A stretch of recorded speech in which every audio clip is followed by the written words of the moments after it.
دو ایسی بدبختی والے کام ہیں جن سے اللہ نے اعلان جنگ فرمایا ہے۔ ایک ہے سود کا کام کرنے والا، ہاں اس کے قریب بھی نہ جائیے گا، کبھی کتنا بڑا نفع کیوں نہ نظر آ جائے، کبھی کتنی بڑی مجبوری کیوں نہ آ جائے، سود پر کام مت کیجئے گا، کیونکہ اس سے رب نے جنگ کا اعلان فرمایا ہے۔ دیکھیں دو قسم کے لوگوں کی لڑائی ہوتی ہے، دو مضبوط لڑتے ہیں، ہم کہتے ہیں پتہ نہیں کون جیت جائے، دونوں ہی تگڑے ہیں۔ ایک کمزور اور ایک مضبوط ہو تو بندہ کہتا ہے یار لگتا تو یہی ہے مضبوط جیتے گا، مگر کیا پتہ کمزور آج اپنا کوئی داؤ لگا لے۔ لیکن اللہ سے جب جس کی جنگ ہے اس میں تو 100% یقین ہے نا کہ سامنے والے نے برباد ہی ہونا ہے۔ میرے رب کی قدرت کا عالم یہ ہے کہ اللہ سے بہت سارے لوگوں نے جنگ کرنے کی کوشش کی۔ اللہ اچھا دو قسم کے لوگ کون ہیں؟ ایک سود کا کام کرنے والا، ایک اللہ کے پیاروں سے، اللہ کے ولیوں سے دشمنی کرنے والا۔ تو جس نے اللہ کے ولیوں سے دشمنی کی اللہ نے اس سے بھی اعلان جنگ فرمایا۔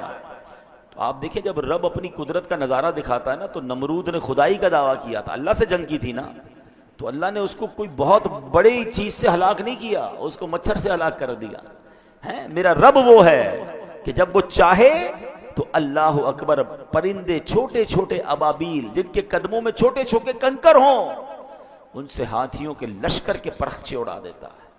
تو اللہ سے کبھی جنگ نہ کیجئے گا۔ بخاری شریف کی حدیث سنیں، حدیث قدسی ہے، اللہ فرماتا ہے من عادى لی ولیا فقد آذنتہ بالحرب، یعنی جو میرے کسی دوست سے دشمنی کرے میں اسے اعلان جنگ دیتا ہوں۔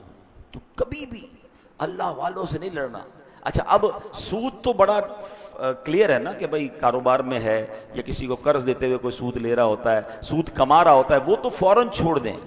لیکن اللہ کے ولی سے، اللہ کے پیاروں سے دشمنی، یہ تھوڑا سا ٹپیکل معاملہ ہے، کیونکہ ہمیں کیا پتہ اللہ کا کون کون پیارا ہے۔ بہت سارے پیارے تو مزارات میں چلے گئے، مگر کیا اب اللہ کے پیارے اس دنیا میں نہیں ہیں؟ کیا اولیاء کرام نہیں ہیں؟ اللہ اکبر، یہ یاد رکھنا ہوگا کہ اللہ نے اپنے ولیوں کو اپنے بندوں میں چھپا کے رکھا ہے۔ ہمیں نہیں پتا کہ ہمارے ساتھ نماز پڑھنے والا، برابر بیٹھنے والا، ہو سکتا ہے ہمارا ہی ملازم ہو اور اللہ کی بارگاہ میں اس کا کوئی بڑا مرتبہ ہو۔ تو اس کا مطلب یہ ہے کہ ہمیں سب سے پیار سے بات کرنی ہے۔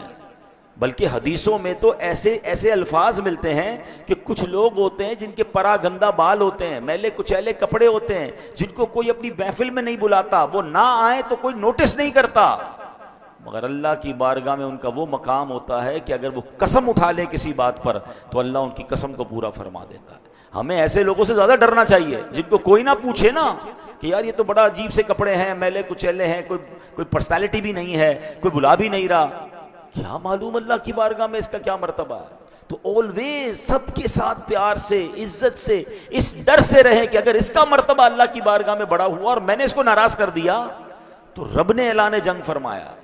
اور ایسا ہوتا ہے، ہمیں پتہ بھی نہیں چلتا، اچانک کاروبار تباہ ہو جاتا ہے، اچانک لائف خراب ہو جاتی ہے، اچانک بیماریاں آ جاتی ہیں، فیملی ڈسٹرب ہو جاتی ہے۔ چیک کیجئے کسی کا دل تو نہیں دکھا دیا، ہاں کسی کے ساتھ زیادتی تو نہیں کر دی۔